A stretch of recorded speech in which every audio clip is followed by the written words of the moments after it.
जो बच्चे accidental poisoning के साथ आपके पास आ गए और आप लोग अपनी पूरी कोशिश करके ऐसे बच्चों को बचा भी लेते हैं, फिर इन बच्चों में आप बाद में क्या कॉम्प्लिकेशंस देखते हैं? जैसे आपने कहा कि इनको लाइफ लॉन्ग थोड़ा सा मैनेज करना पड़ता है चीज़ों को, या उनकी सर्जरीज करनी पड़ती हैं। देखें, इसमें यही है कि जब आप कोई ब्लीच या कॉस्टिक इंटेक के साथ हमारे पास आते हैं तो फिर इन बच्चों में जो इम्पॉर्टेंट चीज़ होती है वो ये है कि इनकी intestinal usually it get Burns, और बर्न के बाद जब वो हील करती हैं तो फाइब्रोसिस हो जाती है। अब जब फाइब्रोसिस होगी तो फिर ऑब्स्ट्रक्शन होगी। ऑब्स्ट्रक्शन का मतलब है कि फिर खुराक की नाली और जो फूड पाइप है या जो आंत है वो सिकुड़ जाती है, और फिर पेशेंट वॉमिटिंग के साथ, नौजिया के साथ कुछ खा नहीं सकते, और फिर हमें ये बाद में सारी सर्जरीज करके इसको रिकरेक्ट करना पड़ता है।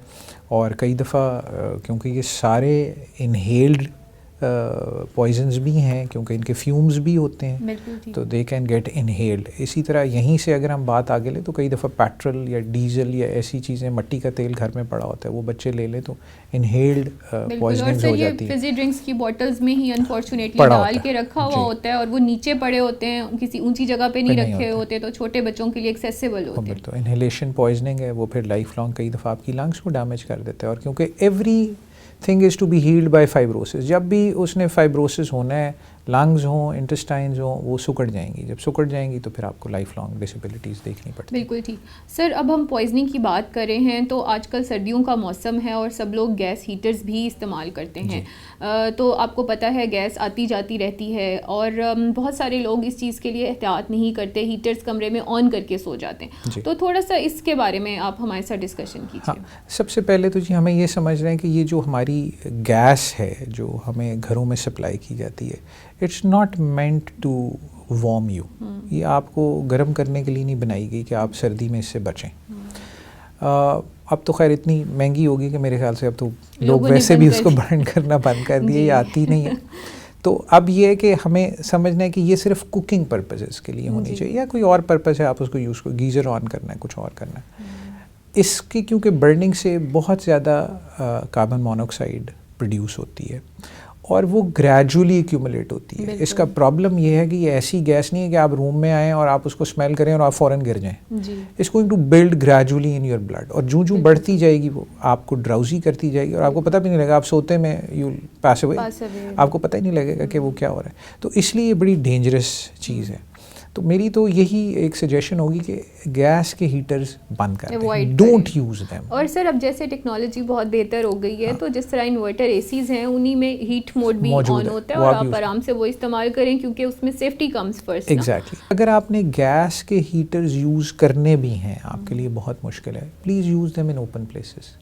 जैसे आपका कोई टेरेस है, आपका कोई पैटियो है, आपका कोई ग्राउंड है, आप वहाँ बैठ के उस हीटर को ज़रूर एंजॉय करें। मैं इसके ऊपर आपसे कोई बहस नहीं करूँगा। It's a best way. अगर आपने गैस की हीट को एंजॉय करना है तो best place is an open place. और आजकल काफ़ी अच्छे हीटर्स आ गए हैं जो कि you can use outdoors is well, तो कीप देम आउटडोर्स। उससे ये होगा कि एग्जॉस्ट अच्छा होता है, वो आपकी नेचुरल एयर में चला जाएगा, वो आपको तंग नहीं करेगा। लेकिन क्लोज्ड प्लेसेस में इट्स वेरी स्ट्रिक्ट सजेशन कि जी आप गैस हीटर्स को ऑन ना करें, स्पेशली जब हमारे मुल्क में बहुत ज़्यादा गैस की लोड शेडिंग हो रही है।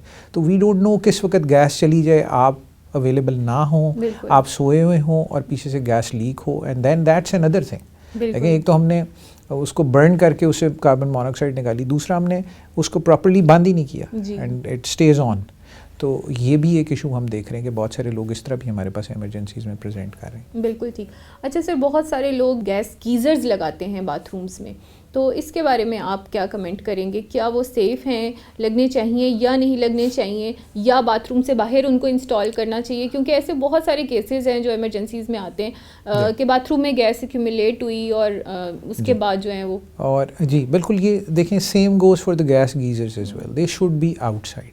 क्योंकि आप नॉट इनसाइड द वॉशरूम, कभी भी आपने वॉशरूम के अंदर, इवन अगर आप मेरे से पूछें तो इलेक्ट्रिकल गीजर्स को भी अंदर इंस्टॉल नहीं करना चाहिए। दे शुड बी आउटसाइड, क्योंकि ये ह्यूमन हैजर्ड है और ये एक ऐसा हैजर्ड है जिससे आपको किसी भी वक्त इंजरी हो सकती है यार, and you never know the bad time. So I think I would say कि keep all such things and all such devices outside your home. बिल्कुल ठीक, बहुत अच्छा आपने हमें ये एक्सप्लेन किया।